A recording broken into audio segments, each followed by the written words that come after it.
We're all born into this physical realm, a place that operates according to the laws of physics. We spend our childhood and teenage years coming to grips with this realm's logic and rules. As we cross the threshold into adulthood, we find ourselves haunted by existential thoughts. Are we truly alone in this universe? Does the cycle of rebirth touch every soul? Do other sentient beings dwell in realms beyond our world? Can we bridge the divide between the living and the dead? But more importantly, what is our purpose in this life? What if the answers to our most profound questions cannot be found in the physical world, but do in fact exist in the supernatural realms beyond our perception? My name is Giovanna Slotchi, and I am a student of parapsychology and anthropology. My soul journey led me to the Metavision Institute, where I completed my studies into the mysteries of holistic practice, particularly the ancient arts of holistic counselling and psychotherapy. Where science meets the supernatural, we encountered Dr. Gemma Regan, a distinguished scientist and parapsychologist, whose credentials include membership in the venerable Ghost Club of London. Let's acquaint ourselves with her harrowing encounter with the poltergeist in England's mysterious northern reaches. So I've had many poltergeist experiences, personal ones, things where I've been pushed down the staircase, I've had things thrown at me. One of the most important ones was one where it built up. So I was in this tiny little house in a little place called Esh, little tiny mining village up on the top of the hill. I was a poor PhD student, so it was really cheap. The weird thing is when I moved in, everyone, the people who'd moved out had moved out abruptly and they'd left all their possessions, which I thought was strange. The farmer rented, I went there. It was very cold in one part of the house, and of course it's supposed to be cold, it's at the north of England. And things started happening almost straight away. You'd have banging and noises, and then every night I was starting to see, or almost every night, a shadow being standing at the doorway. So I closed the door and then it would still be there. There was footsteps going up and down the corridor, and of course nobody around, middle of nowhere, it's a tiny little village. And it started to escalate, so you'd be sitting in the little living room, the little living area, and you'd hear a squeaking, and you'd look up and the bulb was actually unscrewing itself. You were watching it, so it wasn't just me, my partner also witnessed it. Screw, and it would fall, it would never smash. Things like the pictures, again, the picture would just jump off the wall and land. The nails were always in. Electricity would go off every day, in the evening, and we'd run down, we'd got the electricians out, and it was this massive spooky corridor because there was a post office underneath us. Spooky corridor, we had to go through the dark, and to flick it on again, it would just be flicked off. And they checked it, there was nothing. It started accelerating. Now at this time I was writing my PhD, so I was quite stressed. My partner had gone to live in London, work and live in London, and he was visiting me at weekends. So I was there quite a lot on my own. I'd be like standing in this little gold bathroom. It had no windows, and brushing my teeth and see the shadow being standing behind me. You know, but it was a cheap place, that's the thing. I was just assumed it was cheap, so I stayed. I said, things would go missing all the time, and then it was, you know, classic poltergeist, and then appear again. My keys went missing. Now my keys went missing, and I had to get a new set cut from the farmer and all this sort of thing. And it just got worse and worse and worse. I was sitting in the most haunted room, which was like my little study area, to write my thesis, and I was typing out. And then I was printing things out, looking at it and boiling it up, because obviously this was like, I was doing it on like one of the oldest Macs. And I was throwing them behind my shoulder, and I was just sitting there typing, and I heard a noise behind me. I turned round, and boom, boom, boom, 3 pieces of paper, of the bald paper, came flying at me. And being English, I thought, I'll calm myself down, I'll go and make myself a cup of tea. Put the kettle on, and I'm just standing there thinking, oh my goodness, did that really happen? And I'm in the middle of the room, and I heard a creaking, and off the wall, and this is quite incredible. It came out, and it turned, and it tipped everything on top of me. And I was standing there in disbelief, as you just can't believe. It turned itself round and placed itself on the floor next to me. See, I had to go back and I had to remove everything. The strange thing was, when I went back to the house. So this was days later. I stayed somewhere else that night, obviously. But a couple of days later, I went back, and there's this busy post office right next to us, and there's a door that's next to it. And in the door was my original key with the key fob there. It was in the door, as if to say, "Ha, got you." It's just...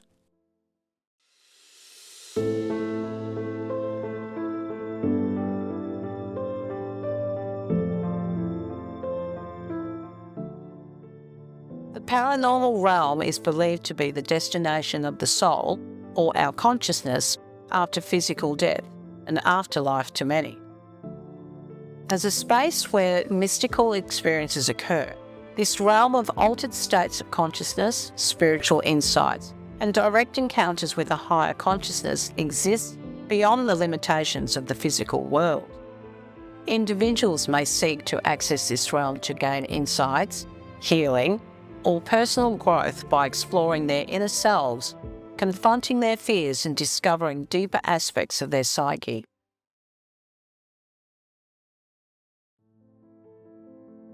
I truly believe that there is a supernatural, spiritual realm that lies beyond the veil. In my life and my career, I've been always fascinated with ghost stories and tales. I've met and interviewed hundreds of people, some of whose stories date back as far as the 1930s and even a little earlier. And it's clear to me that across many generations, there have been consistently stories of contact from another place. One of my favourite ghost stories is the story of Bertie Piper. Bertie Piper was a little boy who died at his home in Ipswich, west of Brisbane, and following his death, his grief-ridden parents, they paid for an incredible, highly detailed, lifelike statue of their son to be erected on a plinth above his grave in Ipswich Cemetery. Bertie's statue is said to come to life and move, and also to roam through the grounds of Ipswich Cemetery, hiding among the gravestones and tricking people and playing pranks on them, laughing and giggling. And on one level, it's just a lovely, sad, tragic, but sort of lovely ghost story in its own way. But I'm very connected to that tale because I've interviewed a large number of people who grew up over roughly 120 years. There have been these amazing local ghost stories came about from his tragedy, and I'm quite convinced that there's a little bit of truth in the story.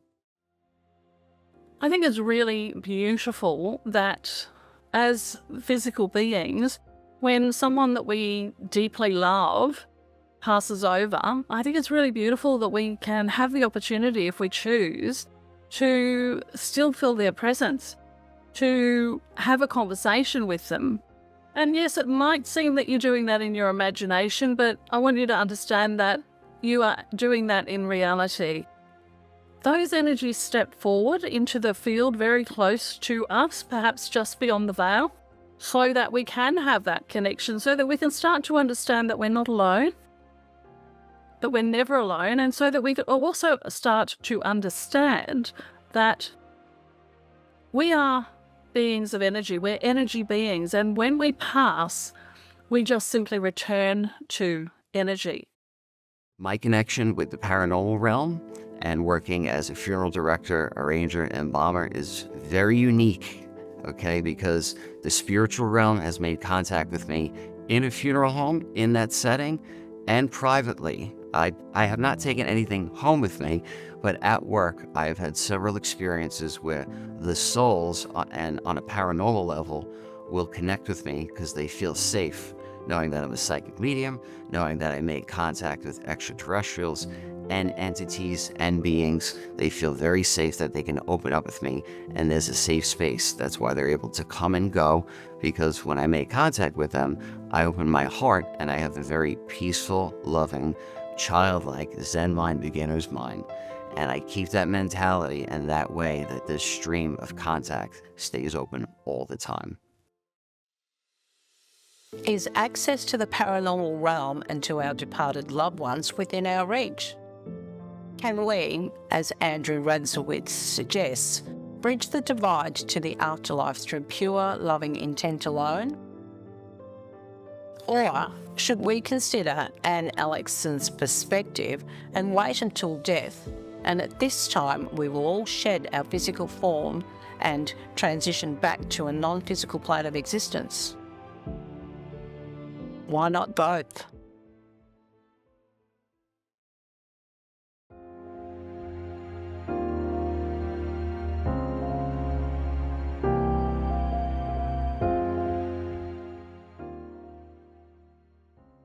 Numerous religious and spiritual traditions put forth the concept of reincarnation, a cyclical process of rebirth governed by the laws of karma. Karma being the spiritual principle of cause and effect, where one's intentional actions and speech generate future experience.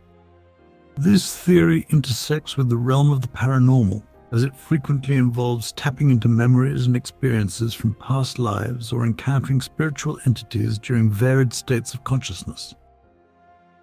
Paranormal historian, author, and Brisbane's infamous Man in Black, Jack Sim walks the shadowy streets of Brisbane, documenting various supernatural and historic events that most find macabre. His work preserves tales that might otherwise be lost in time, including his own chilling encounter with a poltergeist at the notorious Bogger Road jail. It's pretty rare that I've ever been frightened of a ghost on our ghost tours. But and very rare that anyone has ever been injured. Quite proud to say that our first priority is, of course, people's physical and spiritual safety. But myself, one night at Boggo Road Jail in Brisbane, arguably one of Australia's most notorious prisons, the tour group had all left. There was nobody else inside the jail. I went to the cell block to lock it, and in those days there was an alarm that we had to set. And I heard a noise upstairs that sounded like a cough or a movement, and I put my keys down on my phone so I could run up the staircase up to that floor and just to check on what was causing the noise. I knew it could not be one of the members of the public, and it'd be impossible for somebody to be there, a physical person to be there inside the jail. It was surrounded by huge walls, nobody could get in. But I raced upstairs just to see what was causing the noise, and as I entered this prison cell, the door suddenly swung shut behind me and the slide bolt drew on the door. And it was a Friday night of a long weekend where the Monday was a public holiday. And my first thought was, oh my goodness, someone's locked me in. And my second thought was, no one's going to be back here till Tuesday. This horrible fear went through me as to who on earth has just done this. And I sat down on the bed in the cell and just sort of tried to clear my thoughts. I'd left my keys and my mobile phone 3 levels below. And as fear deeply sort of racked me, all of a sudden, I heard the slide bolt draw on the outside of the door. I jumped up, pulled the door open, and stepped out thinking I was going to see one of my staff members playing a prank or some explanation as to who just drew the bolt to let me out. And as I stepped out into the corridor, there was nobody there. Now, while I didn't get physically injured, it absolutely was unexplainable. It's a long way from the cell blocks to the gatehouse of the jail. I think I covered the distance in about 2.5 seconds. So even though I run a ghost tour business, I still get the creeps from time to time. Over 2 decades ago, Anne Alexson experienced a profound spiritual awakening that projected her into the intricate tapestry of multi-dimensional consciousness. This transformative event marked the beginning of her odyssey, one that has since positioned her as a trusted guide for visionaries and catalysts of change. In the supernatural encounter that follows, we witness a poignant demonstration of Anne's remarkable gift. Her capacity to bridge the seen and the unseen worlds, facilitating connections that transcend the boundaries of ordinary perception. So I was in bed and I was asleep. I thought I was deeply asleep, but it was a light sleep, I guess. And I actually heard my son speak my name. Now, prior to that, I'd felt him around me. I'd had conversations with him, but I'd never heard his voice spoken into my ear.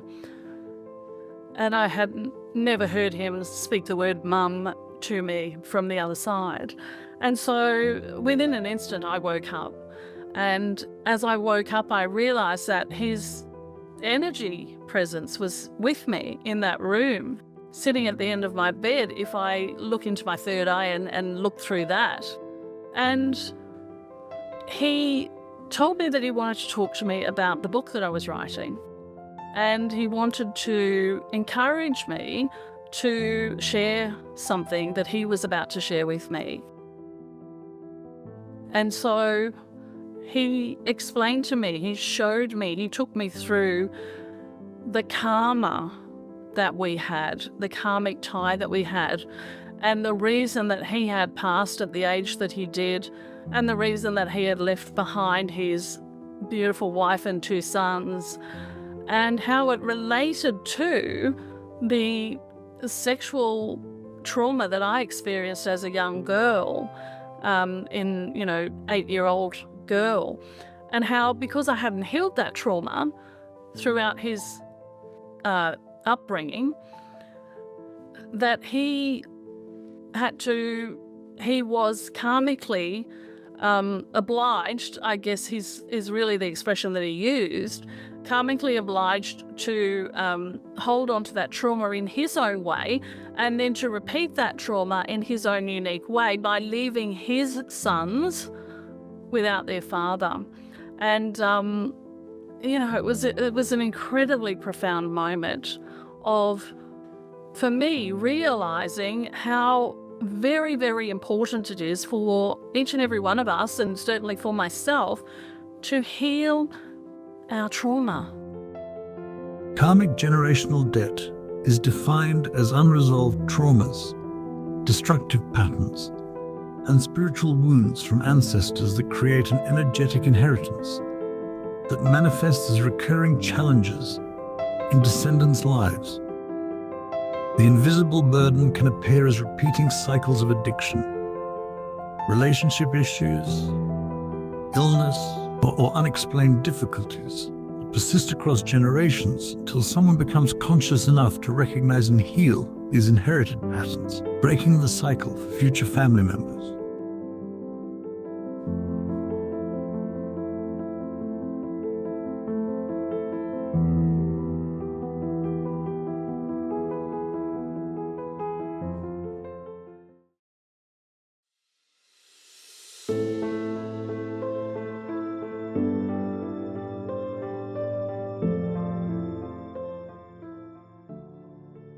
The paranormal realm encompasses beings and phenomena that seem to defy natural laws or scientific explanation. For example, an apparition refers to the appearance or manifestation of a person, entity, spirit, or demon, or object that is perceived as being there but lacks a tangible physical presence. A spirit, that is an elemental nature spirit. Fairy or demon is an entity that has only ever existed in the supernatural world. A ghost, however, is an apparition or manifestation of a deceased person or entity, believed to linger in the physical world after death. The thing about ghosts is there's a couple of different kind of categories. So I'll share a couple with you that I've actually learned through studies, academic studies. And one of them is crisis apparitions. So what actually happens in a crisis apparition is that during the Second World War, this is just an example, but it's a true story. A mother was sitting at her sink, or standing at her sink washing dishes, and her son had joined the Navy and he's now in the war. And she's standing at her sink washing the dishes, and she turns around and her son's standing there. And he undoes her apron, so physically undoes her apron, and says to her, "Mum, sit on the couch because I want you to tell me some stories of what I used to like as a little boy."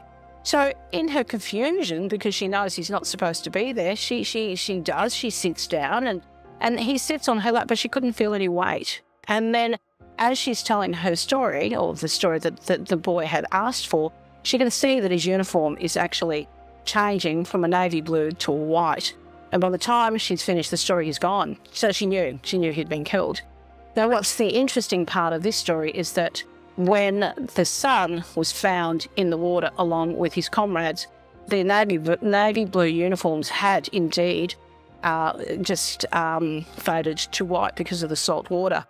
Now, as I said, these are crisis apparitions. So the soul at that very last minute feels the need to make contact with its loved ones to let them know that they love them. That's my understanding of a crisis apparition. Then you have ghosts, as in people walk into the house and they see something. My understanding here is it's a residual energy. So that person may have had a trauma, something terrible happened to them, they died right there and then. So the people that go into this area see the same thing. No matter who it is, it's not a personal thing. They just actually see the same thing. So it's like a recording. I definitely believe in ghosts. However, I don't think ghosts occur as frequently as people today tend to think that they do. I'm convinced thoroughly that ghosts are the spirits of people and animals that have moved on to another world, another realm in which the soul or spirits dwell. I don't believe in some of the modern theories about that potentially ghosts are interdimensional beings that wander into our realm. I've never seen any evidence of that when I've interviewed and spoken to people. And I mean, I've interviewed close to around 800 plus people. I've never heard anyone describe that the spirit that they have experienced, the ghost, is anything other really than either a person that they knew in life, a loved one or a family member, or a work colleague who died at work, or the ghost was connected with a local tragedy or event. In the past, people didn't even think of things like interdimensional beings. It never was part of ghost lore, if you like. Going back centuries, there have been ghost stories documented.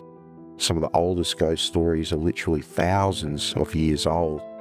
And common to every single one of those stories is usually an origin story as to who the ghost is or how the ghost came about. And there was never any thought that this involved sort of other planes of existence, or not to say that I guess that there may not be other explanations, but to me it doesn't fit the evidence, in inverted commas, that I've had.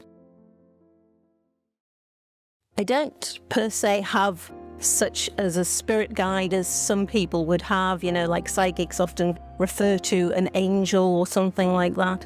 I do aspire to having knowledge and conversation with a higher guardian angel, and I call it my spidey sense. So when I have some sort of awareness of something that's going to happen, I always feel that it's something within me, whether it's psychologically me or it's an external being, and I always go with it. So I've had so many instances where it saved people's lives. There was an important time when I was out in the garden in a blazing sunshine down in the Snowy Mountains in Cooma. I was with my mom, and we were in the house. We were just putting some fence posts in, metal fence posts, and suddenly I had this horrible feeling that something imminent was about to happen. So that was my guardian angel, whatever you want to call it, or my inner knowing.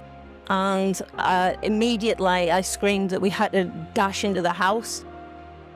As my mum jumped through the door behind me, there was an enormous crash, the loudest I've ever heard, a massive purple flash, and lightning struck the tree and around the tree, literally where we'd been standing. And it came out of nowhere. There was no cloud, nothing. It blew up the tree because it was eucalyptus, so it exploded. It went for about 3 or 4 streets worth.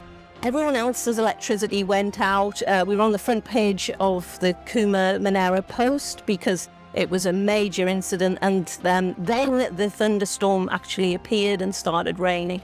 Now, if we'd been standing out there with the metal posts in our hands as we had, I mean, it must have been 10 seconds warning, something like that, maybe 20. Then we would have both been dead. I feel that contact with a paranormal being is not an important experience for everyone. But I do believe there are some experienced souls that need the contact to evolve. I believe we have different lessons for everyone on Earth. And for a certain few, we need something more than what we can measure in the human experience. Paranormal researchers propose 2 distinct categories of ghostly phenomena: residual and intelligent hauntings. Residual hauntings involve spectral occurrences that repeat consistently, regardless of who's witnessing them. In contrast, intelligent hauntings suggest ghosts possess consciousness and interact intentionally with the living, communicating and at times even moving objects. Dr. Gemma Regan offers an alternative perspective, viewing contact as a more intimate internal experience, a connection with a sentient, protective spiritual guide. These varied forms of contact hint at the possibility that non-physical realms may contain a variety of beings, from deceased loved ones through to divine messengers. Andrew Radzowitz, aptly dubbed the psychic firefighter, embodies a rare convergence of practical experience and metaphysical acumen. His extraordinary journey through life, from his service in the US Coast Guard to his role as firefighter and embalmer, have created a tapestry of experience that uniquely colours his work as a gifted psychic medium. His compassionate approach to helping others navigate life's challenges makes him a trusted guide for those seeking clarity and healing, as can be clearly seen in our next contact experience. So my most profound experience between being a firefighter or working in a funeral home, I would say without a doubt, it's got to be, the angels in the firehouse with my grandmother, the night that she literally saved my life. I'll tell you a little bit more context. The beginning of the night started out, I was upstairs in the gym. It was after midnight. I'm looking out the window and I see a golden ball of light glide across the sky. Once again, UFOs are connected to our loved ones. And this is more proof. I see a golden ball of light glide across the sky. Now, it wasn't out of the ordinary for me to see a UFO at the firehouse or anywhere. I'm outside, it's pitch black, I see beautiful Manhattan skyline. This is like a movie. And I'm like, wow, there's a beautiful golden ball coming, which I know when I see one, usually something else is coming on the way, like something, download communication, something. And I got the feeling, I remember when the night tour started at 6 o'clock at night, before this golden ball, we were talking in a roll call, and I remember saying to the guys, feel like we're gonna go to a fire tonight. Every once in a while, we get feelings as firemen, we know this. Not all the time, once in a while, we're like, feel like we're gonna go to a job tonight, that means a fire. I feel like we're gonna go to a job. I don't know, I just got this feeling. It's been a while, whatever. So I'm upstairs, I'm seeing this golden ball light after midnight, and next thing I know, I smell smoke, which means fire. I race to the pole hole, I slide down the pole, boom, jump down the pole hole, and next thing I know, I hear the tones go off in the firehouse, boom, respond to second alarm. I get my gear on, I get on the truck, we're talking in the back of the truck, we'll go into the fire, we're hearing, it's freezing cold out. It's the day after Christmas, 2015, freezing out, okay? We're hearing that the fire hydrants are frozen, they're having water problems, there's people trapped, there's firefighters trapped, They're having trouble getting water on the floors, which in order to put a fire, you need water. So these are very dangerous things we're getting into. We're racing in, my adrenaline's going. All these things are happening before anything happens to my grandmother. All these things I'm thinking about my life. How are we going to go there, be safe, How are we going to get guys out, people that are in there, what's going on? Then we get there, the rig pulls up, we jump off the rig, I'm grabbing my tools, boom. And all of a sudden, out of the corner of my eye, I could see a purple outline, like a sparkler on the 4th of July. It started to form into the shape of what looked like a human, and I could hear my grandmother's voice say, "Andrew, don't go in there." And I could smell her 1980s Bill Bass vanilla-scented perfume. Okay, can't ever forget that scent. Absolutely amazing. I could smell, see, hear all of this. So I grabbed my tools, got to the front of the building, told my coworkers, I'm looking at them, I don't know, what are we doing? We're talking about going in the fire. A chief comes over and orders us and says, ladder 119, you're going in the top floor. And I look at the guy next to me, he has the orange Proby pumpkin hatch, and I go, bro, don't go in. Don't go in there, just wait. And the guy's like, what? I'm like, hold on a second. Like, what? And all of a sudden, fire blows out of every window on that top floor. And then after guys asked, of course, what happened? Well, how did you know not to go in? I said, my soul spoke to me. Okay, and if you ever have that intuitive feeling if something comes up, listen to it. Something spoke to me. Eventually, I told them everything, and they all know now. But at the time, most guys were like, oh, cool, whatever. Like, whatever. They just go about their business. They don't care. They love you, who you are. They can trust you. You can trust them. We love each other. That's all they care about. How are you at a fire? Can I trust my life with you? That matters more than your belief system, okay?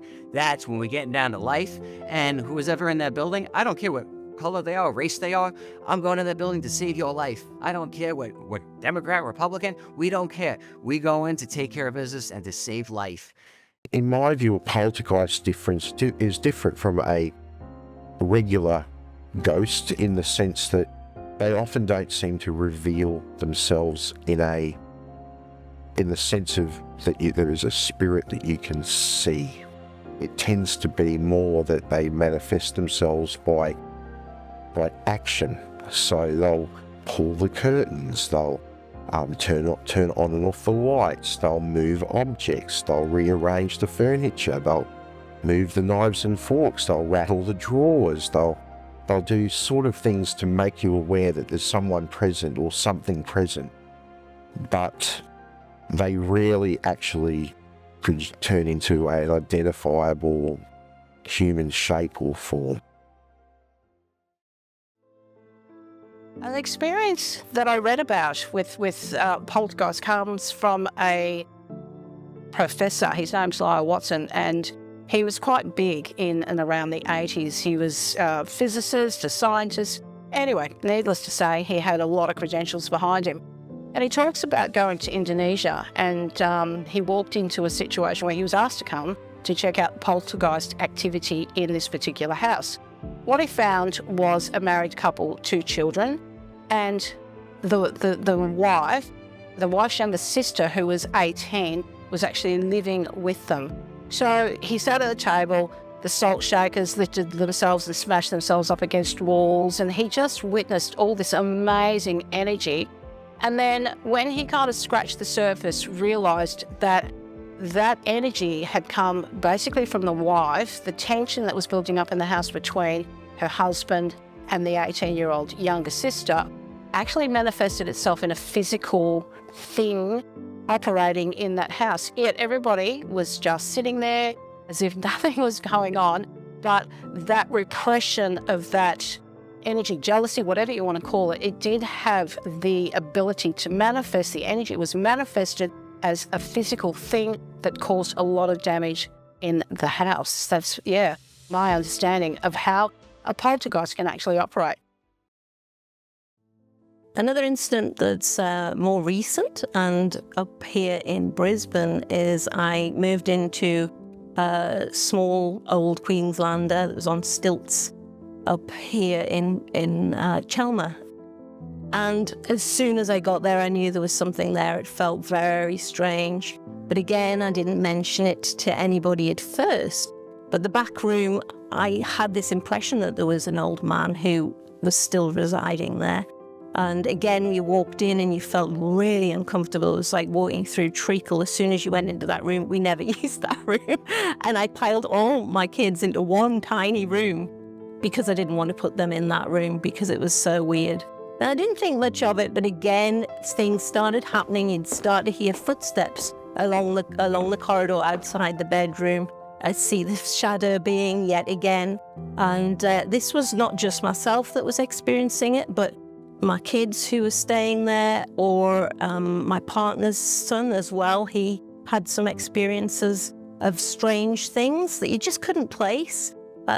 One time I was driving into now this is in daytime, I drove into the driveway, and then it kept happening. I'd see this man standing at the top of the balcony, this old man just standing there, and I knew straight away it was him, and he was like looking really grumpy at me as if he didn't want me to be there. And then I'd park underneath, and of course, as soon as I came out, he was gone. I was thinking, okay, I've made contact with you now, okay.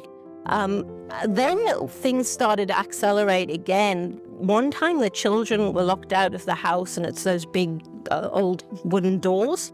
And they were standing there thinking, because I hadn't got back from work. And they were thinking, how are we going to get in? How are we going to get in? And they were standing there, and suddenly the doors just went boof and opened up for them. And they didn't want to go in this, and they suddenly flew open in front of them, and they were terrified. Then as I say, these footsteps got worse and worse. We'd have invasions of ants and things, which is quite normal, but it was very strange. As I say, things would just appear standing in the middle of the walkway, the usual sort of poltergeist activity. Anyway, one time, we were hearing these footsteps, and my partner and I was like, right, we're going to get him. My partner jumped out of bed, and he leapt out. He only had his pants on. He leapt out, and he followed the footsteps that went running by then. It sounded like hobnail boots type. Out of the house, so you opened the door, and along the balcony had one of those Queenslander balconies, and he went all the way around the balcony, and he could hear it and see nothing, but he could hear him running in front of him, and he tried to catch him, and they couldn't get him. The phenomena of poltergeists and ghosts appear to be distinct. While ghosts, whether residual or intelligent, often manifest in forms resembling humans or animals, poltergeists remain unseen. Instead, poltergeists exert chaotic energy on the physical world. This contrast raises an intriguing possibility. Poltergeist activity might stem from psychokinetic abilities of living individuals manifesting as uncontrolled telekinesis. Now, let's welcome holistic artist and spirit medium Cassie Gregory to share her grandmother's transition beyond this world, a profound journey she describes as nothing short of angelic. My most profound experience with the supernatural is when my nan passed on. As before, she is my mentor, and I was blessed to be part of this space to witness the angels taking her away. I remember being by her hospital bed. The whole room turned into this absolute gorgeous light. She couldn't speak physically, but through our hearts, she said, "Cassie, you're going to be all right. I'm here with you, and I love you." And watching the angels, I guess, take her away was just a magnificent view into another life. I could see the portal of her transcending to her new place, and it made me feel at ease. I felt a great angst in my heart, but I also felt a great peace. And that night, she came and visited me. I remember the chills up my spine as I could feel her holding on to me. But it was a beautiful feeling because I knew it was Nan, and I knew she was there to help me through this grief. We got up together and we wrote her eulogy. It was a long poem about her. And I wrote it in a night. It felt natural. It was from her words that this poem came through me. And it made me cry, but it made me a sense of peace that I was able to give her the grandest offering before she transcended.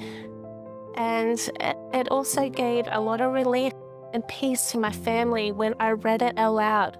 With my nan by my side at her funeral, I will never forget that time when she transcended beyond her earthly life into a spiritual realm. It was a magical feeling, and it gave me a sense of peace about what life is and what death is, and I'm always grateful for that moment.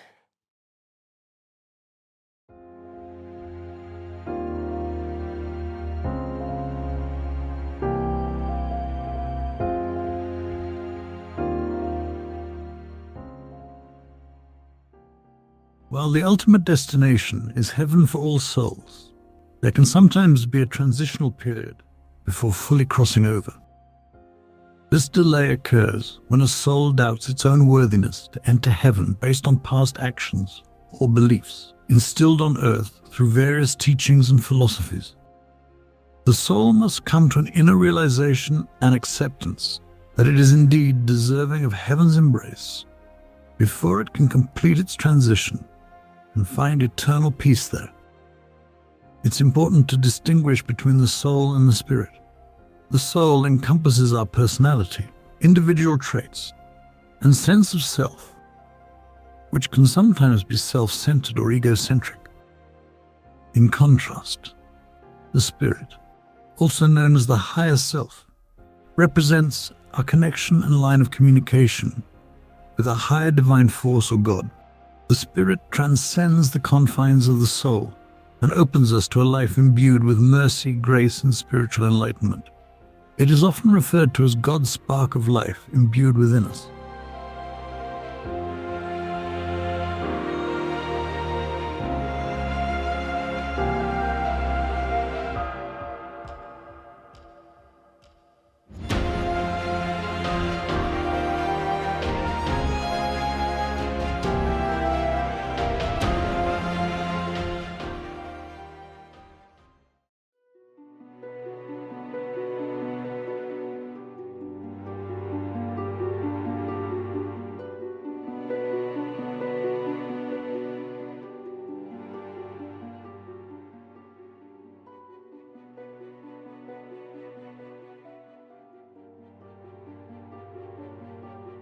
Emperor Yongle, whose given name was Judi, was the third emperor of the Ming dynasty and reigned from 1402 to 1424. The legendary haunting by the emperor's concubines stems from his order to execute some of his concubines and palace servants following the death of his favorite concubine, Lady Qi. It is said that after Lady Qi's death, the emperor ordered the construction of the Forbidden City and the founding of a new capital, Beijing. This was intended to prevent anyone from revealing the palace's location and thus maintaining the security of his new capital.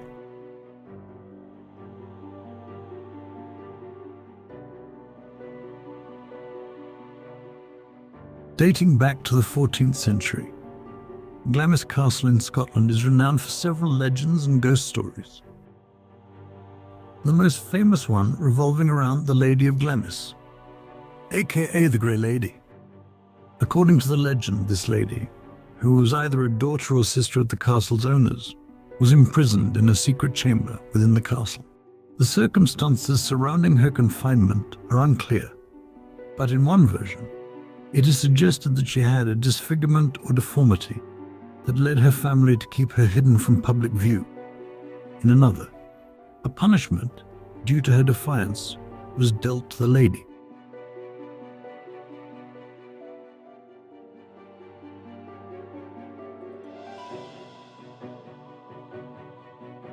In 1641, the Flying Dutchman Captain Hendrik van der Decken disregarded his crew's warnings about an approaching storm and stubbornly continued their voyage to India around the Cape of Good Hope.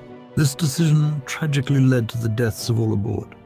As divine retribution for his blasphemy against God, Van der Decken and his ship were cursed to eternally roam the waters near the Cape. This ghostly legend has persisted due to multiple sightings of the Flying Dutchman by individuals since its demise.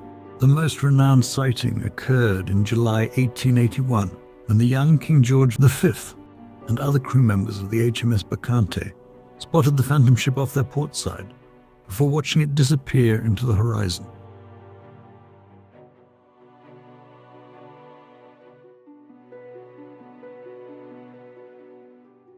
Around 1817, the Bell family of Adams, Tennessee, experienced unexplained events on their farm, giving rise to the legend of the Bell Witch. They heard strange noises like knocking, scratching, and hymns being sung in the night. This entity focused its malevolent actions on John Bell and his daughter Betsy, subjecting them to physical attacks. The Bell Witch displayed remarkable communication abilities, conversing, answering questions, and making predictions. It's often associated with Kate Batts, a former neighbor who believed she was cheated in a land deal. The haunting continued for several years, making headlines locally.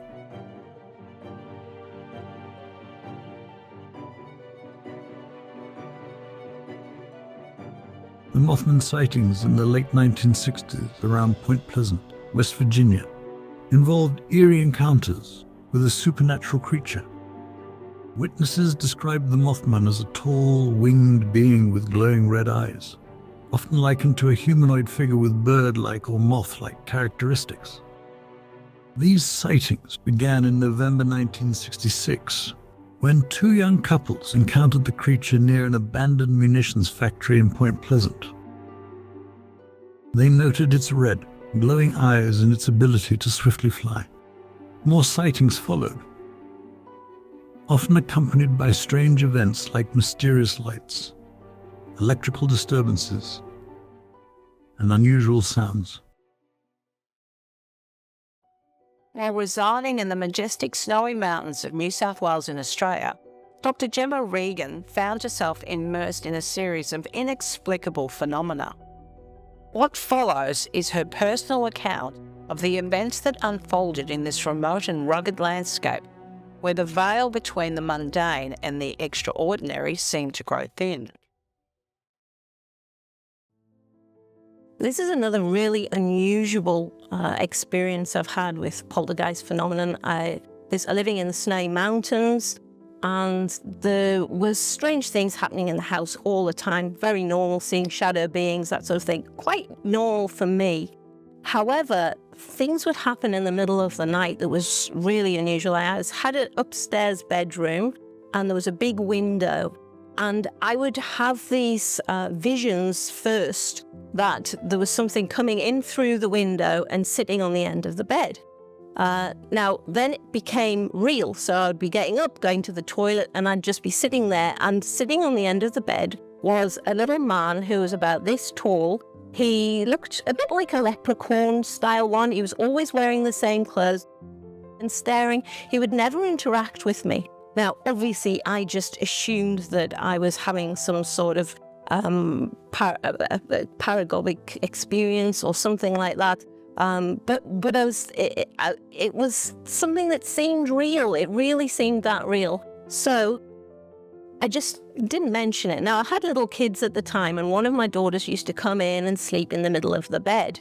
And this had been going on for a while. She'd been quite, she used to sleep downstairs. She'd come up the stairs and she'd get into bed and go to sleep. And I always wondered if she had had any experiences downstairs that made her come up. There's one time when we were just talking in the daytime, and she was either drawing a picture or something. Oh, actually, we were watching Spiderwick Chronicles, and she said, "Oh, that looks like the man that comes at the end of the bed in your bedroom, Mummy." And I was like, "Pardon?" And because obviously I'm not going to mention that.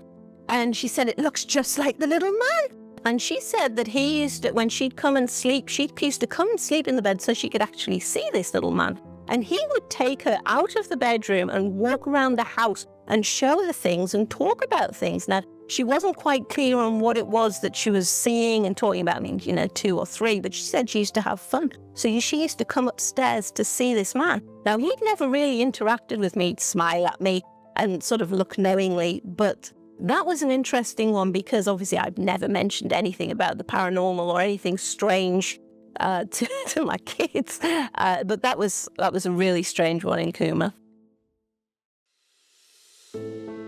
It is no surprise that Jack Sim embarked on a path of a paranormal historian, given his formative encounter with the spectral realm. In his youth, Sim's worldview was shaped by a brush with a familial apparition, an experience that kindled a lifelong fascination with the supernatural. Charlie the ghost was one of the first experiences I ever had. For a time when I was young, my mum, dad, and I and my sister lived with my grandparents, my mother's parents. And that was at Morningside in what's now inner city Brisbane. Quite close to their home was Morningside Cemetery, today now known as Balmoral Cemetery. But my granddad used to tell a story that a mate of his, who was buried in the cemetery, used to come down and sit on the back steps with my grandfather and smoke a pipe with him. And the story was that Charlie would at night open the back door of the house, flush the toilet in the house, and then go out, shut the back door, and down the back steps and return to the cemetery. It sounds on the surface like quite a silly story, something that a granddad would tell a grandson to get him sort of spooked. But I had my own little bedroom there at Nana and Granddad's house, and one night I was lying in bed and I heard the ghost come up the back steps, open the back door, flush the toilet, shut the toilet door, walk down the back steps, shut the back door and go down the back steps. And from that moment on, as silly as that story might sound, I was convinced that Charlie was real. Over time, I learned from my mum that she grew up in that house with Charlie the ghost doing the same thing. Her brother, my uncle, he told me that they'd also grew up with Charlie. And my own grandmother told me that on one occasion she walked out the back stair, opened the back door and seen Granddad smoking a pipe with the ghost at the bottom of the stairs. The ghost, Charlie, who'd come over from the cemetery. So within my own family, there was sort of an acceptance of this strange supernatural character that just did something kind of silly like flushing the toilet. Now, let's turn our attention to one of Andrew's earliest encounters with the supernatural realm, before he became known as the psychic firefighter. Andrew experienced a profound encounter with an intelligent apparition as a child. I was 13 years old when I had my first real significant experience with the paranormal. My second best friend in life had just passed away. I had a friend pass away at 5 from an artificial heart. He died on the operating table. And then at 13, one of my other friends passed away on a cruise. The night he passed away, that night I called out to him. I said, if you could hear me, if you're around, give me a sign. I looked over into the corner of my home and I saw his apparition form, and I had telepathic contact with him. I went to his house to talk to his mother and his younger brother, who was only 4 years old. And his younger brother said to his mom the night before that he was visited. He saw his brother in the room appear.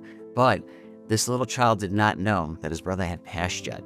He said, Mommy, Mommy, Mommy, Heyman's in the room. He was in the corner last night. I saw him. He was talking to me, but he had passed away already.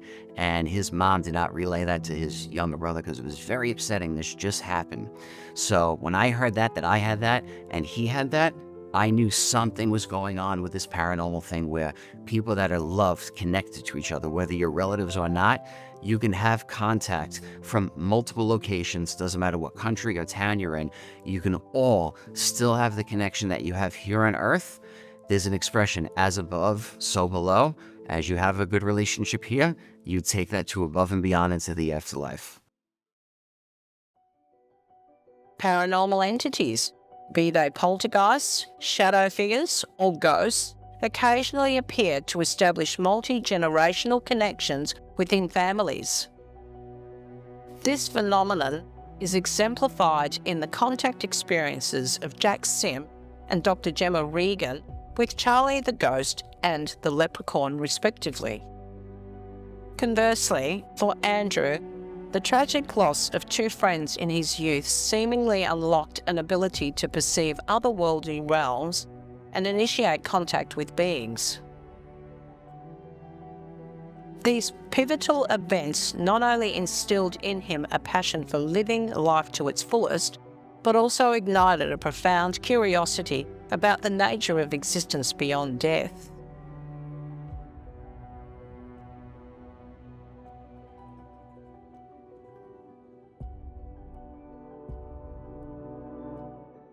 According to ancient Egyptian beliefs, every individual possessed a ka, a spiritual counterpart or energetic double that continued existing in the astral realm after physical death.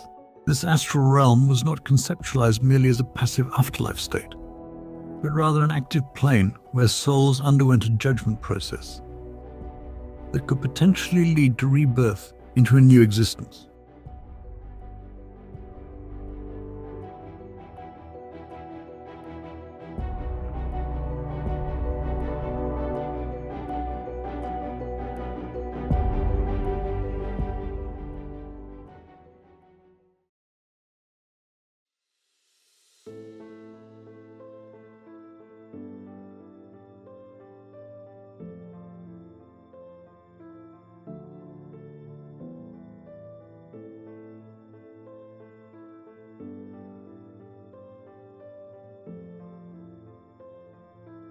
A paranormal investigation, or the more colloquial phrase ghost hunt, is a structured and systematic process undertaken by individuals or groups to research, document, and attempt to understand unexplained or paranormal phenomena.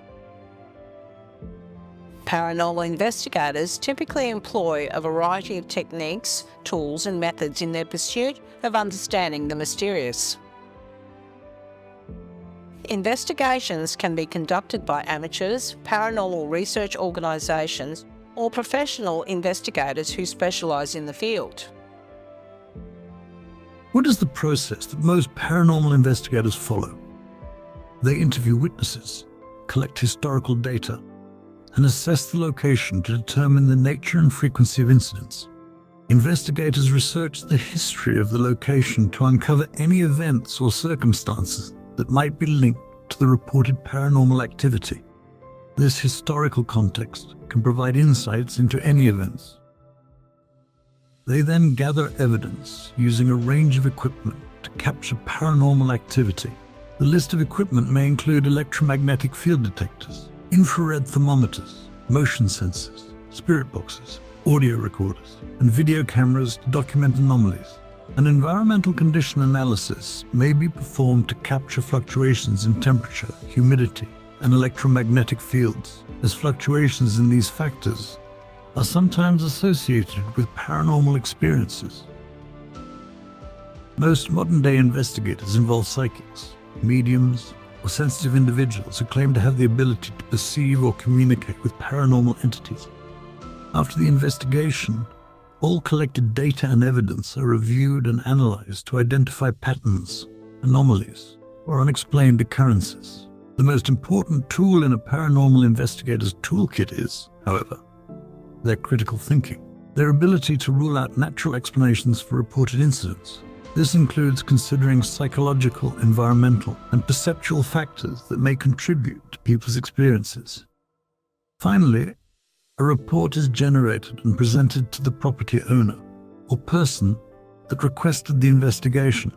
The purpose of these investigations may provide comfort to those experiencing paranormal activity, to seek scientific validation of the supernatural, or simply document unexplained phenomena for the public and for the field of paranormal research. Paranormal investigations are not like on the TV. They are sitting in a room in silence and usually nothing happening. Often in the dark, but not necessarily. The reason that you choose a nighttime is because it's usually a lot quieter, and so there's less likely to be interactions. Ghostly experiences happen day and night always. There's no difference. But on those shows, there's always so many things happening, and that's not how it works. My first official experience of doing a paranormal investigation was with the Ghost Club, and it was Ham House, and it was in 2020. And it was really interesting because it's this massive house, and it was over in Richmond Park, and it was the hunting lodge of Henry VIII. And so it's known for having lots of paranormal experiences, and the Ghost Club had been there before, and they'd had an apport of a mushroom, a little wooden mushroom, had flown across the room. So we split into groups, and we were sitting, a small group of us, about 5, sitting at this fireplace, this grand fireplace, where a body had actually been found, probably a chimney sweep or something previously. But we didn't know that. And when I go to do investigations, I try not to know anything about the history, because obviously you don't want to be led in your thoughts and, having the ideas of what's going to happen. In terms of the evidence that I've collected about the subject of ghosts and hauntings and the spirit world, I've collected interviews that I've done with people, originally with cassette tape recorders and then eventually a digital recorder. My main method of evidence has been to record people's stories one-on-one, with me sitting with that person and letting them tell me the story, and then me asking questions around the context.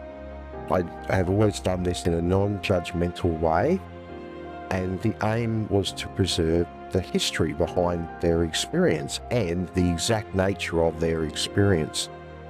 I've always been interested in ghost hunting, paranormal investigation, particularly in the pre-World War II sense. People like Harry Price, who was one of the great British ghost hunters, he tried to employ scientific devices, recording devices and equipment to try and find the presence of ghosts. I've always been really interested in that and found that intriguing. But in my own way, what I've collected in terms of evidence is that original raw data in the form of interviews with eyewitnesses, with witnesses. Modern ghost hunting television programs may be setting unrealistic expectations for their viewers and aspiring paranormal investigators. This sentiment appears to be shared by our interviewees. Gathering evidence of supernatural occurrences requires immense dedication, countless hours of patient observation, meticulous audio-visual record keeping, research and critical thinking.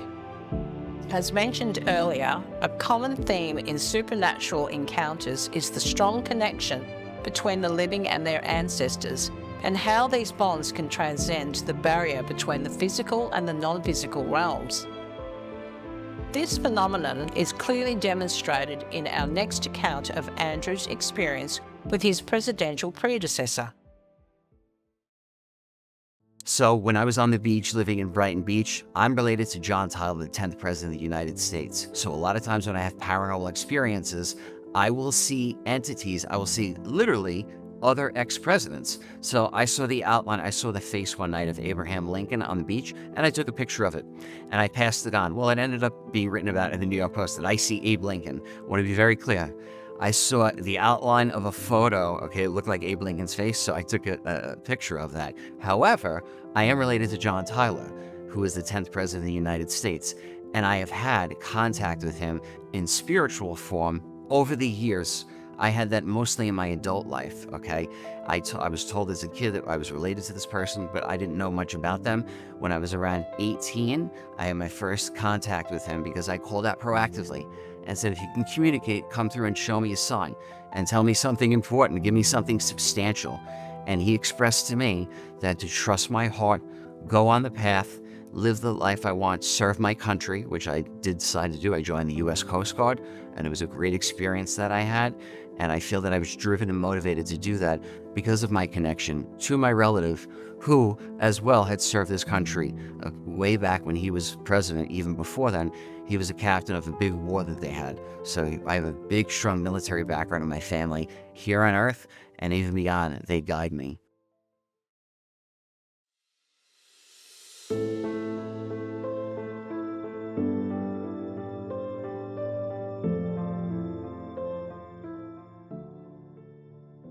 Psychic mediumship is a practice in which the individual, known as a psychic medium, can communicate with the spiritual realm. Psychic mediums claim to possess extrasensory abilities such as clairvoyance, clear seeing, clairaudience, clear hearing, clairsentience, clear feeling, and claircognizance, clear knowing. and are therefore able to receive messages, insights, or information from spirits of deceased individuals or other entities beyond the physical realm. They may describe their experiences as hearing voices, seeing visions, feeling emotions, or receiving intuitive impressions from the spirit world. Remote viewing is another gift usually associated with psychics. This is one ability to observe distant locations without physically moving. If ghosts want to speak to someone, they can do so. If a person wants to communicate with a spirit, a loved one, someone who's passed beyond, or a spirit that's trapped in the realm of the living, anyone can do that. I've seen no evidence that spirits contact their loved ones, their people, through a complete stranger. I quite frankly have, sadly, as part of my profession, I've come to know many dozens of psychics and clairvoyants and people that claim to have special abilities. Most people truly believe they have that ability, but the moment they start to believe that they have something special, that's where I'm afraid I part ways. Again, my background of talking with people who've spoken to ghosts of loved ones or had what used to be called visitations, they didn't need a complete stranger as an intermediary to speak to the dead. And in most traditional societies, there tended to be a person who claimed that ability, and it's part of the human culture that I think it will be fair to say, there's always been someone who, in nearly every culture, in nearly every time period, there's been a special person who believed that they had that ability. And I don't want to put that down. It's an interesting cultural aspect to humans, but I've spoken to literally hundreds of people who've been visited, and they've been quite sure of who it is that they've met or who is trying to communicate with them. And as I said, they haven't needed an intermediary. In the late 20th century, or going back to the 18th century, you start to see the rise of the belief in sort of spiritualism. And through the 19th century, it becomes huge, right through to World War I. And there's an awful lot of people out there making an awful lot of money trying to position themselves as being these special individuals that can help people who are grieving to talk to their loved ones beyond. And I'm afraid in my mind, there has been so many examples of people exploiting others for monetary gain and for feeding their egos, that I've lost faith with the ability of many people to actually, that many people who claim these skills, that they actually are doing good. My psychic abilities have been studied at multiple universities. There are studies that are going on that are 8 years long, 10 years long. So the finished product is not even out there. Some of them are very private. Some are a little more public. I met Dr. Gary Nolan at Stanford University in 2017 when I started having all these experiences because I didn't know what was going on. I just needed an answer. I wanted to talk to someone that was a professional, and Mary Rodwell is a lady in Australia who did a regression on me. And when she did the regression on me, after, she said, Andrew, you need to speak to a geneticist or an immunologist. I feel that your experiences could be going back many, many generations in your family, and perhaps you're turning on your junk DNA.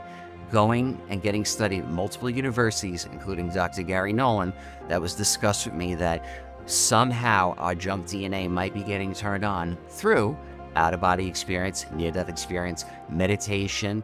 All of these things, once again, can strengthen that muscle, that antenna that we have, and perhaps turn on this junk DNA. How do they know? Because when DNA tests are done, when blood panel tests are done, they are seeing that there are certain abnormalities that people have that are high-level contactees and experiences that the everyday person does not have.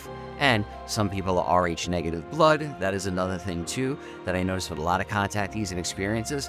They somehow have this Rh negative blood. So there is definitely something to this. And I feel that the entities, the beings that are out there, they kind of look at and they see people and they know the people that are having these high level experiences and they are drawn to them. But when they know that you are aware of them and it's a two-way street now, so your antenna can send and receive information, and I can meditate now, and I could proactively send that out and receive it at will. That was so powerful for myself personally to know that, wow, I'm in control of this. I could turn this on and off when I want. This is absolutely fascinating. Prior to getting studied, prior to meeting these amazing scientists and doctors out there, I had no clue. I thought I was just in the right place at the right time or the wrong place at the wrong time, and this was just happening by chance. As an evolving being, this is really part of evolution, is that we are going to become more sensitive to the non-physical or other energy beings. And the way to attune yourself, so to speak, is to, and this is why the law of attraction and people are talking about frequency and vibration. It's an idea whose time has come, whose time has truly come.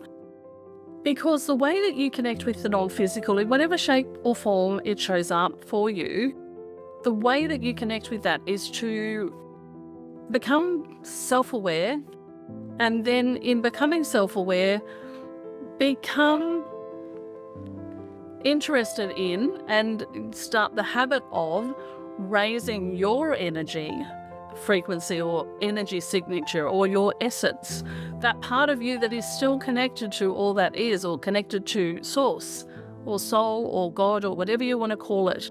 Raising your energy and at the same time releasing all the hurt and trauma inside you that keeps you away from that high vibration. Raising your vibration will bring you into connection with that superconscious mind that is the gateway to the non-physical realms. This is a conversation I have a lot. And people will come in and say something along the lines of, this may be crazy, but maybe you'll understand what I'm talking about. Many, many people have some sense of being in contact with a dead relative, particularly in the time just after that person has died. I think it's a way of people being assured that their loved one is safe, that they carry on, and that's sort of essential part of our tradition. That's why we believe in the communion of saints. And as I've said other times, the communion of saints is so close to us, why wouldn't we encounter someone who has died? And I just think it's part of the way reality is constructed. Jackson's assertion that direct communication with departed loved ones is possible without the intervention of a psychic medium may hold merit. Concurrently, emerging research into psi phenomena suggests that certain individuals are developing heightened psychic abilities, and Alexson proposes that this could be part of our evolutionary journey in increasing awareness of other realms and their inhabitants. This is driven by growing self-awareness and elevated personal energy frequencies.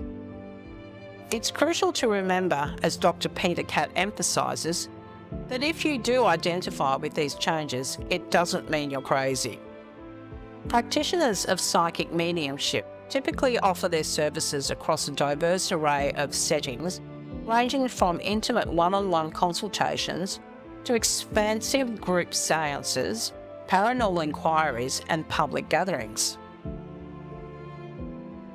These metaphysical engagements may encompass the channeling of ethereal messages, the unveiling of profound personal insights, or the bestowal of spiritual counsel and direction. In our ongoing exploration of this esoteric realm, we turn our attention to Judy Carroll, whose narrative illuminates the fascinating journey of discovering the identity of her spiritual guide. The entities that I work with, the greys, are not verbal. And so they weren't very keen on voice channeling. I remember on one occasion, one of them trying to speak through me, and I could actually feel these muscles here in my jaw being twisted as they were trying to get the verbal word out. And because I have such a close connection with them, I believe I have their DNA in me. I'm also not a very verbal person. And in fact, I have a little bit of trouble with my lower jaw. It's like paralysis in it. So I was sitting in meditation this particular night, very deep in meditation, and I suddenly became aware of this huge figure standing in front of me, a very big male figure. He looked like a South Sea Islander, but extremely protective, and he laid a necklace around my neck that was made up of seeds and little fruit things. It was sort of a nature type necklace, and he put it around my neck. Now, I had actually been told a couple of weeks before by a tarot reader friend that I was having a new teacher coming in, and she was blown away by him. She said, "Oh, wow, he's so different. He's not human. He's not from Earth. He's from somewhere else, another galaxy or somewhere." She was really amazed by his energy. Anyway, over the next week or so, I started getting the name Rappus come through. Rappus. And the other funny thing was, the tarot reader told me that he was going to gift me with something. And a few days later, after I saw this being, I was walking out in the garden and I saw this strange thing lying on the ground, which I picked up. I thought it was a piece of broken beer bottle because it was like an amber colour. It turned out to be a piece of amber, which is the last thing one would expect to find in the garden. And as soon as I thought, oh, it looks like my lion man's eyes. He had these beautiful amber-coloured eyes. And at that time, I was teaching Tai Chi at a healing centre in the city. And I was taking the classes on Friday evenings, and I used to turn up when the rest of the staff were there, and then they'd go home and I'd take the Tai Chi class and lock up afterwards. Anyway, on this particular night, the woman who was in charge of the centre started asking me about our meditation group, and did we channel angels and did we channel ascended masters? And I explained to her that our meditation teacher didn't encourage these things because they can tend to bring in quite a lot of ego with people. So anyway, I said, I don't even know very much about the ascended masters. So she said, "Oh, I've got a book on them. Hang on, I'll go and get it." So she ran into their library and bought this book out. And I just took it politely because I had a set up for the Tai Chi class, so I thought, I'll just leaf through it quickly because I wasn't all that interested. Anyway, I sat down and just randomly opened it, and oh my goodness, on that page there was a picture of an ascended master by the name of Serapis, and he was pictured with the Sphinx of Egypt, the Lion Man. Psychic mediums employ various methods during their sessions to facilitate communication with the spiritual realm. These techniques may include channeling, entering trance states, practicing automatic writing, or using psychometry. Some also incorporate tools such as tarot cards, Ouija boards, crystal balls, or pendulums to aid in their metaphysical endeavours. In our exploration of this intriguing field, we now turn to Andrew Radzowitz. His words offer insight into the process of confirming one's psychic abilities as demonstrated in his next encounter with the unseen world. My most memorable psychic medium experience. So when I knew I finally really had this, I had met Robert Hansen right after my grandmother passed. And around 2010-ish, 2011-ish, I was training. I was doing readings on the weekend, meeting people, trying to build this thing. Not really certain it was 100%. I just knew something was going on. I'm around people that I don't know, total strangers, and I'm connecting them with their loved ones, telling them things about their past, present, future. All of these things going on, talking about things they experienced with loved ones. But then I finally had that reading that connected everything. I read this lovely lady, and it was a Friday night. It was pitch black in the room. I lit a candle, and on the floor, I could see a 1-foot tall energy appear. And I looked at this girl and I said, okay, a V is coming in. And there's a young girl, a female presence here telling me, she's showing me a boat and it's a holiday weekend and it's Long Island, New York. And there's a missing person. Someone's missing and somebody's passed away as well. And I was just training. I was just getting into this. This is all new to me. So at the end of the reading, the person I was with said, yeah, that's my friend's daughter. And her name began with a V. She was on a boat on a holiday weekend. I believe it was 4th of July in Long Island, New York. And someone hit their boat. It capsized, it flipped over. And the girl at first was missing. They didn't know she passed. There was a missing persons thing. So that's exactly what I was seeing. And I said to the girl, I go, I'm also seeing a man with an A on his head, like an Avengers costume. And I'm also seeing a pink shirt with these white hearts on it. And the girl I'm reading goes, I'm not sure what that means. So after the reading, she pulls up a memorial page they had set up online for this girl. Now at the time in 2011, I was not on social media. I was not on Facebook, Instagram. I wasn't doing any of that stuff. You could look it up. Wasn't into any of that stuff. But we looked back and she showed me that there was a memorial page for this girl. We're looking through the photos. There's a man in an Avengers costume with the A on the head. I said, who is that? She goes, that was like her daddy. My heart dropped to the ground in that. Now, if this girl I read didn't tell me this and say, hey, look at these photos, I would have no way of validating any of that. Many practitioners in the field of psychic mediumship assert a close collaboration with spirit guides and ascended masters. These are ethereal entities believed to facilitate their connection to the spiritual realm. These beings are thought to provide assistance and insight during the medium's work. And Alexson, our next contact experiencer, offers a compelling account of her personal relationship with her guide, an entity she refers to as all that is, shedding light on the nature of these purported spiritual connections. I was complaining. I was complaining to someone about how life was shit, basically. And complaining that life wasn't going the way that I thought it should go. And he said something to me that I will never ever forget. He said to me, you choose to be happy. It's a choice. And of course, I almost jumped out of my chair, slapped him across the face. I was so upset with this idea that happiness was a choice. I mean, if happiness was a choice, why hadn't I chosen it? And why didn't I know that it was a choice that I could have? So I set out on a little journey to try to prove to myself that happiness was not a choice. I was trying to prove him wrong. And what I ended up doing was changing my whole life. So I started researching happiness, and I went to all of these teachers. I went to happiness conferences.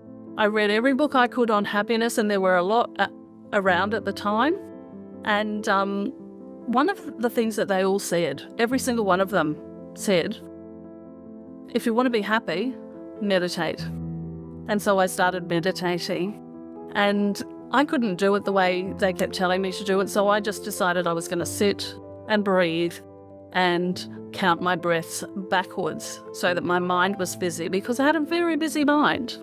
And as I started to do this, within about a week of doing this, I started to hear this voice that wasn't mine, but it seemed to be coming from inside me, but also from outside of me.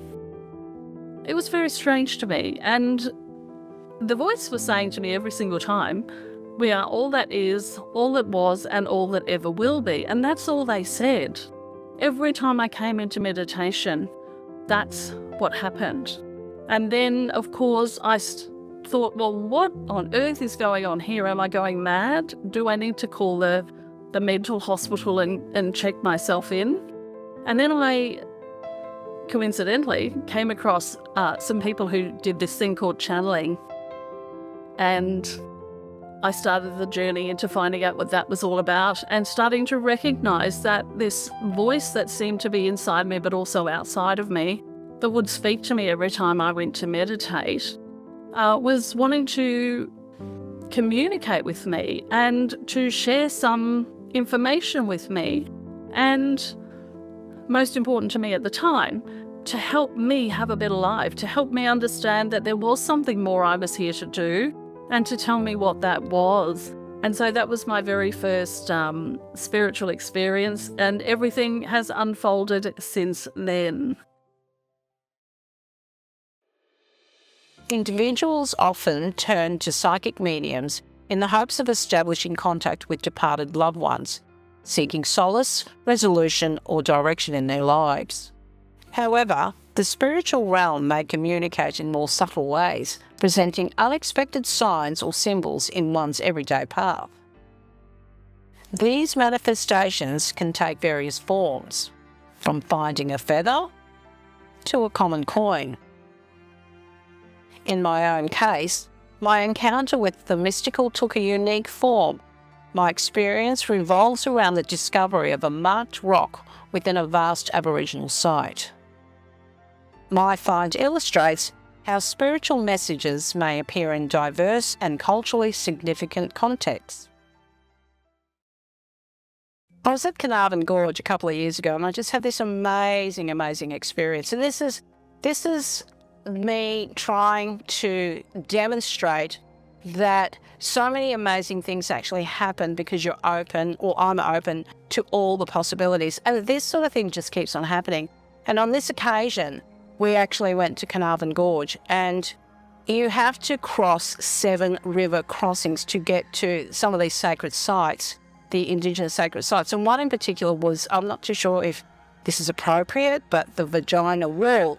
Now, the vagina wall is full of vaginas, and so we were quite astounded when we saw this, but it's all in context. We now understand it's all about learning and ritual.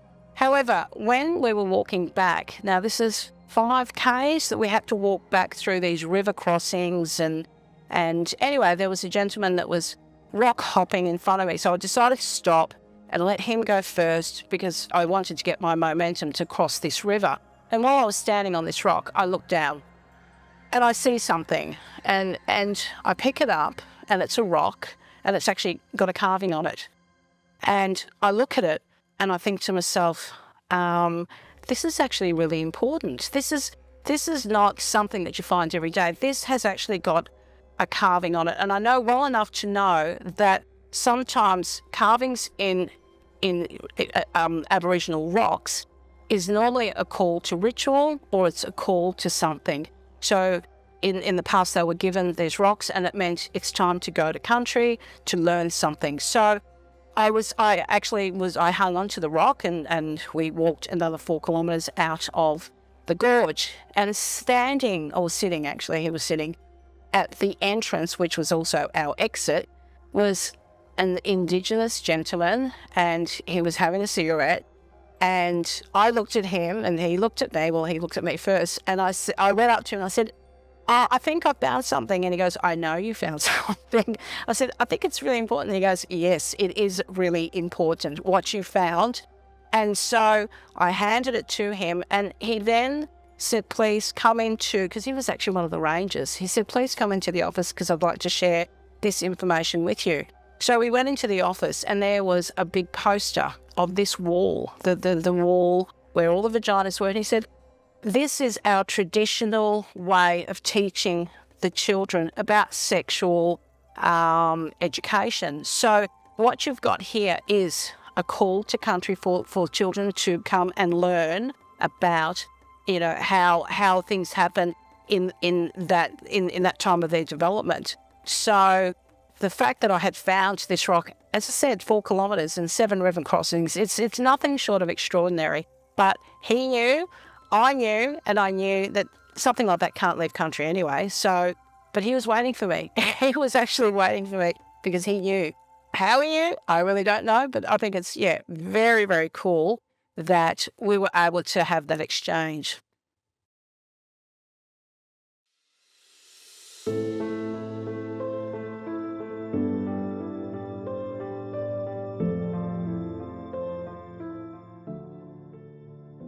Seances and psychic mediumship have historical ties to the spiritual movement, which gained popularity in the 19th century, and these practices receive a high degree of skepticism from academia and the public, due to the lack of scientific evidence to support the claims made by mediums. Spiritualism is a belief system that focuses on the idea that spirits of the deceased can communicate with the living and that contact with the spirit world can bring healing and enlightenment.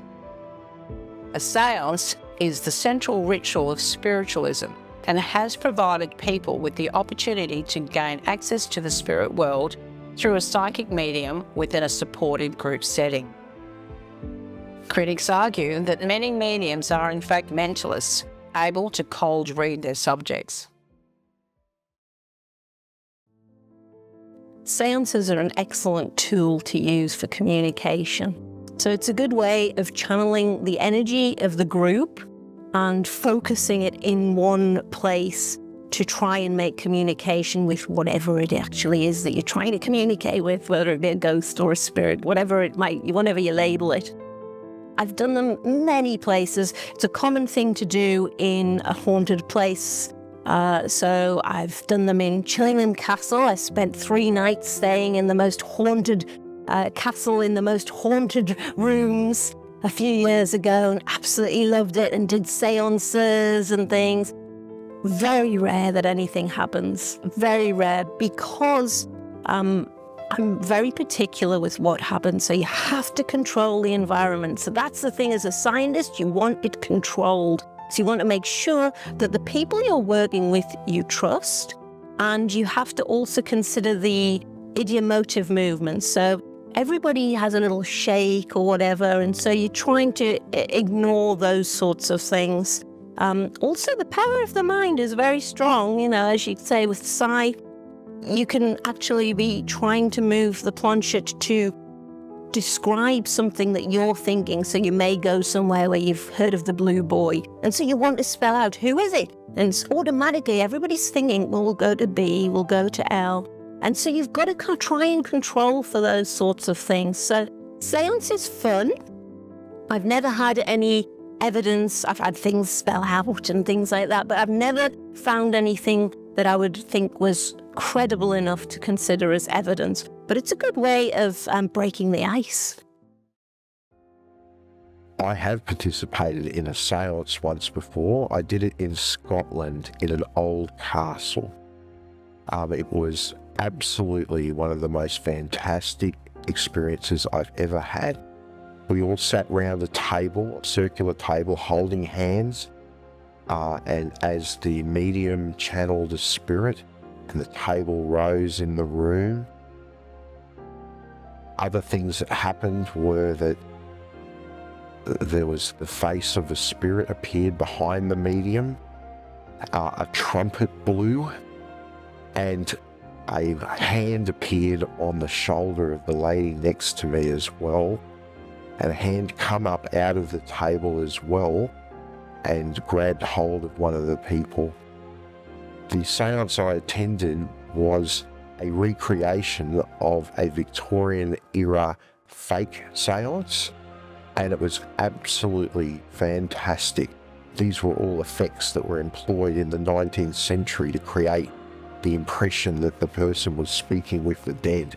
And I could imagine that in a time before movies, the internet, telephone, that being in a darkened room in an old house, in this case a castle, like just that alone, with this attempt to speak to the dead, it would have been so powerful.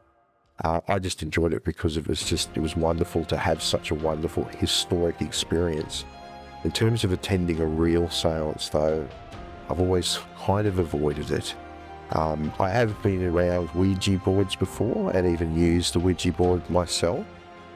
But I feel that some of those practices are somewhat disrespectful, and I think you've probably got a high chance of either an evil spirit or a ghost that's aggrieved to come through.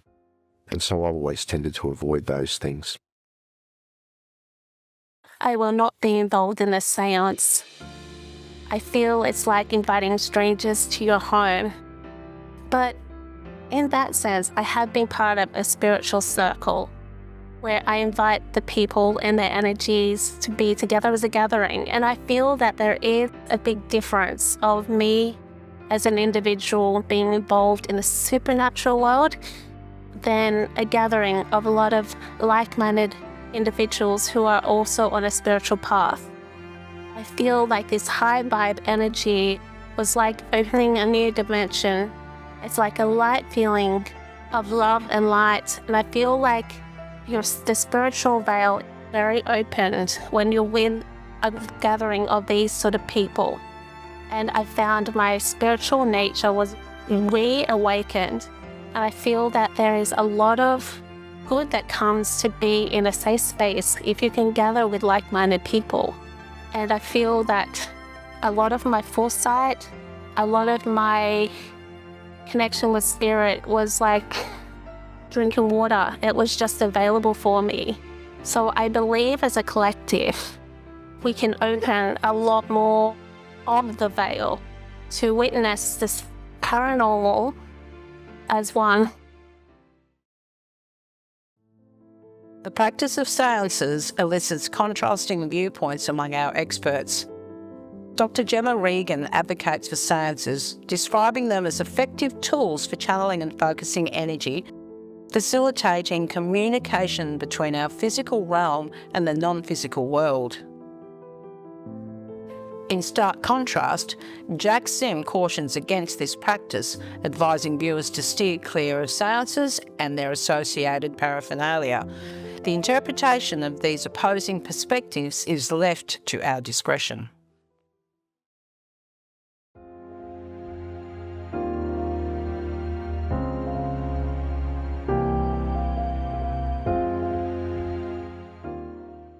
The psychic awakening refers to the activation of the pineal gland, which opens perception to dimensions of reality beyond our limited three-dimensional experience of space and linear time. To stimulate pineal gland activation, one can adopt a daily meditation practice, cultivate more altruistic and compassionate actions, immerse oneself in nature or music, pay attention to your gut instinct, practice gratitude, and accept others without judgment. Before you become aware of your intuitive gift, you may start to feel a pressure between your eyebrows. This is known as the third eye, and a place where you can receive messages and guidance. Okay, let's talk about awakening experiences versus mental illness. This is something I'm really, really passionate about because the lens that we use to analyse what's going on here is normally from a modern perspective. So some people that actually display what looks like schizophrenia, depression, anxiety, in actual fact could be a residue of something happening to them from a different perspective. So in our studies, we actually looked at this one case where anthropologists went in. Now, mind you, this is anthropological studies, not paranormal, yet it kind of explained a lot, because what happened was some anthropologists went into this little Inuit community, and they witnessed a gentleman of maybe 50 or 60 that he was just going about his business, he was fixing his fishing nets, and then all of a sudden he displayed really out of character kind of behaviour. So if they were to put a modern lens on that behaviour, they would have said clinically it was schizophrenia that he was actually suffering from. However, the shaman or the wise people from that tribe just explained to everybody, hey, just watch what happens. He's actually having conversations with his ancestors. So we need to guide him. We need to actually help him and integrate him back into the community when he goes through this process, because he's going to be our next shaman. Now, that blew me away, because I just felt that if in modern society, if we had that lens and were able to view modern day cases, not all cases, but some cases of mental illness, and use that tool to be able to process that, I think it's a much, much healthier outcome that we would actually have. So sure enough, this gentleman that was suffering from so-called schizophrenia by modern terms, Within 6 weeks, he had actually gone through that process with a lot of help and support. And yeah, he did actually become the next shaman of the village. So what happens is he now has the tools. This guy now has the tools to be able to help other people because he's gone through that process. So we look at mental illness here in Western society, and unfortunately, there's a stigma to mental illness. There's the way that they treat it is suppression, that they treat it with drugs. So, as I said, look, I'm really, really passionate about this because I myself, as I said, in my experience, I lost it. I completely lost all sense of reality. It was an awakening. It certainly was a spiritual awakening, but not at the time. That came later. That came when I finally understood, had an idea of what was really, really going on. I believe my experience wasn't actually unique. I think a lot of people have experiences, but they just don't know how to categorize them, so they will put it in the mental illness. Lord knows I've had people tell me that I was mentally ill, I was delusional. I had the modern lens put on what had happened to me. However, I've come full circle, and I'm now in a place where I can look and see others struggling, going through some pretty hardcore stuff. I can't treat them. I can't tell them what to do. I'm not the preacher. I'm not a doctor, but I certainly can understand what they're going through. And I just feel that if more people understood that concept, it would be a much better outcome as a society to guide these people and look at them like our wise ones. So, look, that's where I'm coming from when it comes to experiences versus mental illness.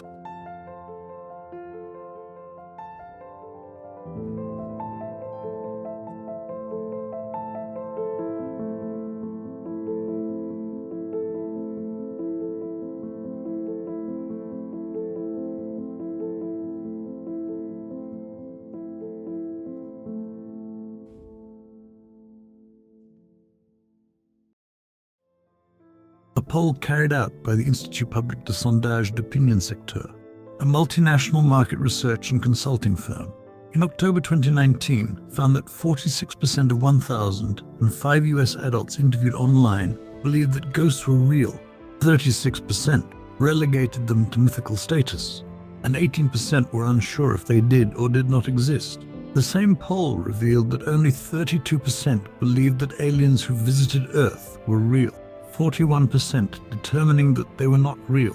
However, over a quarter of those interviewed were not able to decide. Everyone should be skeptical. All that means is that you're questioning experiences and things that people are saying, information. I think everything should always be questioned. Again, belief is having faith in something. I don't think there should be any belief. I don't think that people should believe in ghosts per se. I think everything needs to be quantifiable and qualitative and verifiable. So that's the main goal as me as a scientist, is to be able to find definitive proof that these experiences are real, and obviously they're not necessarily replicable, but that you can have firm evidence of that occasion. Well, there are skeptics who don't believe in ghosts, and I can't blame people for not believing in ghosts. I mean, who wants to go down that path in a way? It's always been something that's not been part of the mainstream of human day-to-day existence. But the truth is that people have always had a ghost story. It's one of the most polarizing questions you can put to someone. Do you believe in ghosts? And everyone has an opinion. Either they don't believe it or they believe it. It's really, everyone has a view about it. Should we dismiss belief in entities from the paranormal realm simply due to a lack of verifiable evidence, as Dr. Gemma Regan insists? Is the negative perception of ghosts merely a product of religious dogma? And should we accord them the same reverence as angelic messengers? What remains certain is that ghost stories have persisted through generations, passed down family lines. These tales are associated with individuals or animals whose lives in the physical world ended traumatically.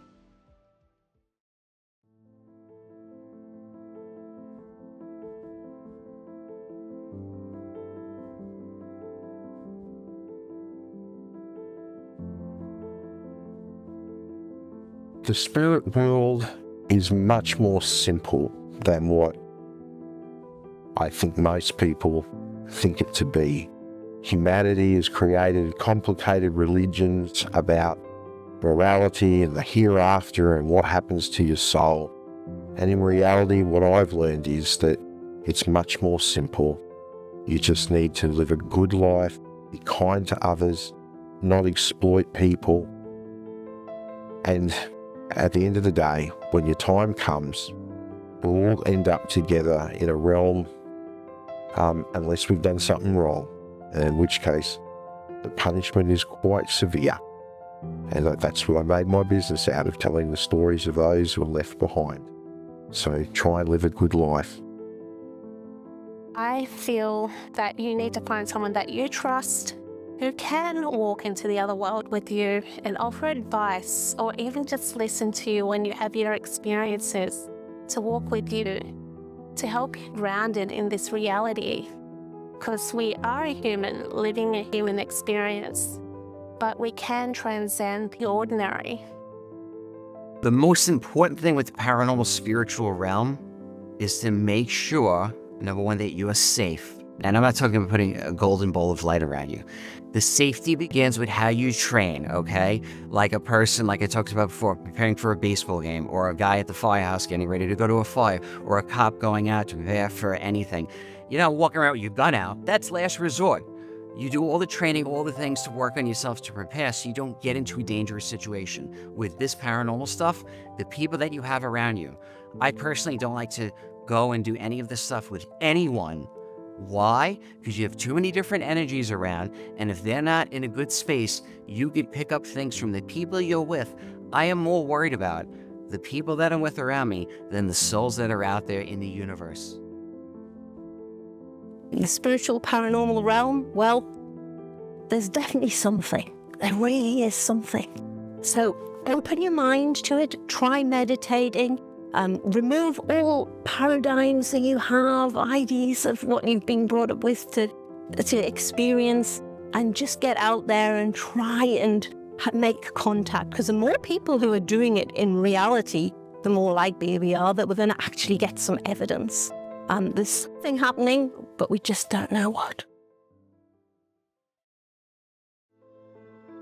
Whether through disturbing ghost encounters, inexplicable psychic events, or the electrifying energy of a seance, one thing is certain. For those who have witnessed the veil between worlds part, if even for a moment, the experience represents a profound awakening. That the limits of our reality may extend far beyond the boundaries of ordinary perception.